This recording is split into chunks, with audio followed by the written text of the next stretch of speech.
Now, opponents have filed a lawsuit to block the project. They allege that county officials violated open meeting laws, making the project's approval void. They also argue the Planning Commission didn't properly vet the backers of the mosque, who they contend may have ties to terrorist sympathizers.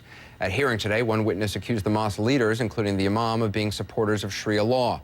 That witness was Frank Gaffney, president of Center for Security Policy. He joins me now, along with Akbar Ahmed, chair of Islamic Studies at American University and former Pakistani ambassador to the United Kingdom. Mr. Gaffney, let me start with you. You testified today in court that there are what you called red flags from a security point of view regarding the mosque. What are those red flags? Well, several were introduced into evidence during the court proceedings that speak to this issue that you've touched on, which is that the imam and others who are involved in the board of the mosque are proponents of Sharia, this totalitarian program, political, military, legal program that is absolutely at odds with the Constitution of the United States. In fact, has as its purpose supplanting it. And that kind of seditious activity is, I believe, a red flag that ought to preclude it from being allowed to operate in Murfreesboro, or for that matter, any other community in the United States. But the idea that, I mean, this is an imam, these people have lived, for the most part, in this community for many, many years. They've practiced in this community for decades without any problems. And, I mean, how are they trying to take over the United States from Murfreesboro, Tennessee? Well, I don't think I suggested that they're trying to take it over from Murfreesboro, Tennessee. I'm suggesting that in places like Murfreesboro, Tennessee, they are promoting a program that is at odds with our freedoms, our form of government, our Constitution, and to the extent, as we've seen in Europe, for example, that this kind of agenda follows the trajectory that it has elsewhere around the world, it ultimately winds up becoming a cancer inside society. No-go zones are typically associated with it, where the authorities dare not go. Sharia law is practiced in those no-go zones. They are expanded in due course. And ultimately, you have the groups like the Muslim Brotherhood, with whom many of these mosques and, for that matter, Muslim American organizations of any note are associated, pursuing a mission that we know from evidence introduced into another federal trial is to destroy Western civilization from within. And that's what's really worrying. Ambassador Ahmed, what do you make of what Mr. Gaffney is alleging? Well, I think that there is an atmosphere and a cloud of distrust and fear hanging over the Muslim community, and I'm concerned about this. In fact, we have this particular mosque. Last year I went with my team to Columbia in Tennessee also, where the mosque had been firebombed. So it isn't just an isolated case, and that is why I applaud Abe Foxman and the ADL, who have come out with a committee exclusively to defend and protect mosques throughout the United States of America, and I'm privileged to be a member of that committee. Do you believe this mosque in Murfreesboro is it wants to institute Sharia law in the United States? Anderson, I want you to ask yourself this question. I'm sure your mathematics is better than mine. If every Muslim in the United States of America, which is about 2% of the population, wanted Sharia, which is not the case at all, even if they wanted it, could they impose it over a population of 98% who are not Muslim in a democracy? In my country, where I come from, Pakistan, 98% of the population is Muslim. There is no Sharia law. I have been a commissioner in charge of large parts of the country.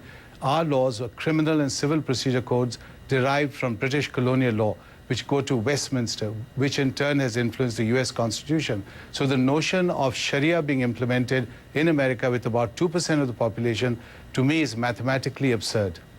Mr. Gaffney, what about that? I mean, well, I don't think he answered your question.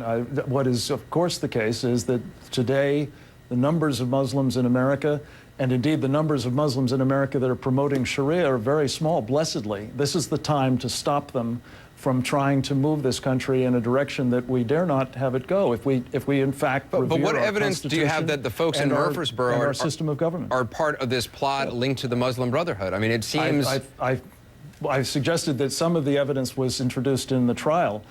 We have an imam who was trained in Al-Azhar, the central academic institution of Sharia in the world. We have members of the mosque board who promote Hamas in demonstrations and through their public statements.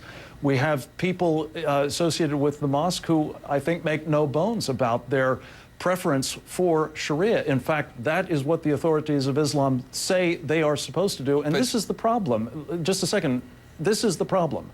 What Sharia commands is jihad.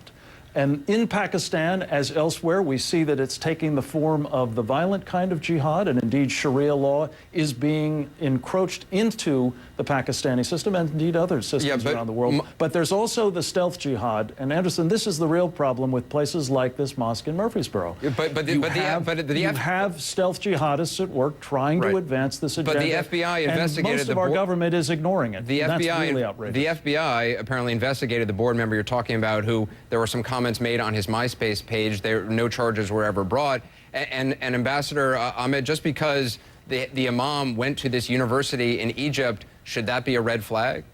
Of course not, Anderson. Al-Azhar is the oldest university in the Muslim world. It's 1,000 years old. It's expected to teach Islamic jurisprudence. It'll be illogical if it doesn't. I went to a Catholic school in North Pakistan. Does this mean that I owe allegiance to the Pope? It's absurd. Any university in the Muslim world, any university in the Catholic world would teach its own laws, the laws of that particular religion.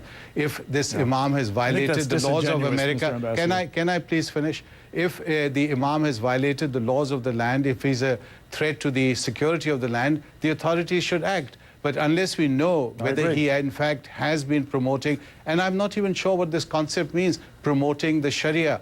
Sharia is an abstract, it's a discipline. It's like saying promoting history or promoting biology or mathematics. What does promoting Sharia mean? When I pointed out that the total population here is about 2% of the country, how can this tiny percentage impose the Sharia on 98% of the population? Unfortunately, we got to go. Anderson, the answer is contained in this report, ShariaTheThreat.com. Or read my book, Journey into America, The Challenge of Islam. You'll get disinformed, as you've just been by the ambassador right now. Yes, and by Mr. Gaffney and his scholarship. No, it's all in the facts. I appreciate both of your perspectives, Ambassador Akbar Ahmed, Frank Gaffney as well. Thank you.